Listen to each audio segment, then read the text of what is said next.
Welcome to another UT Weekly Update. I'm your host, Beverly Banks. First up, a story circulated earlier this week when masturbation notices were posted in Stokely Residence Hall.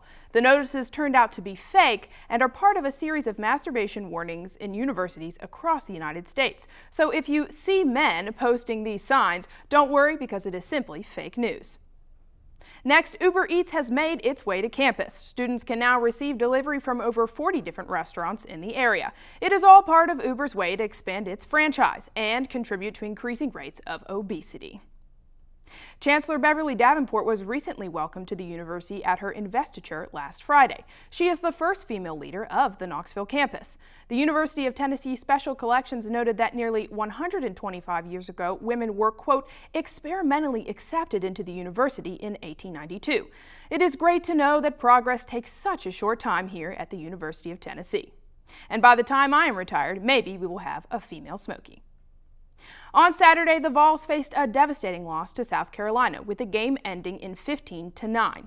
The Vols await their butchering by Alabama in Tuscaloosa this Saturday. Here to comment on the recent performance of the Tennessee Volunteers is none other than the UT Checkerboard.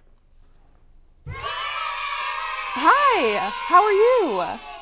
Good. Well, fair. I know. This is a tough season, isn't it? So what's it like being on the sidelines? Is it, no, not good?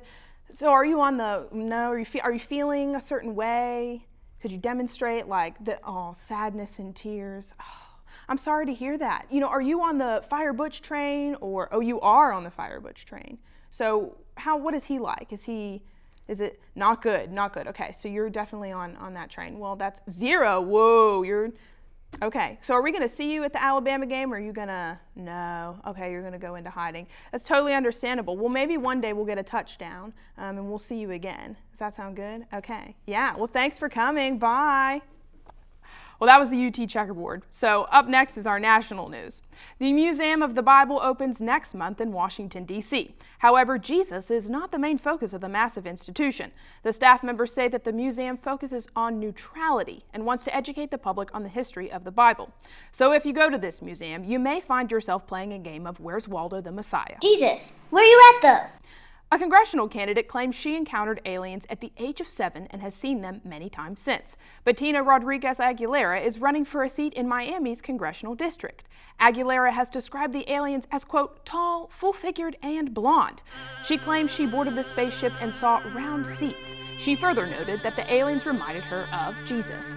We know this for certain. Aguilera will have a unique perspective on foreign policy at Capitol Hill, and she has a good idea where Jesus is, because he definitely isn't at the Bible Museum. Jesus, where are you at though? Lastly, a man in Ohio constructed a replica of a Star Wars vehicle in his front yard.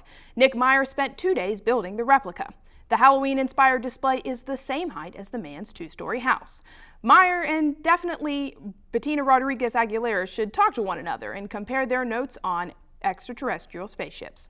Well, that's all for this week's edition of UT Update. Have a lit week, UT.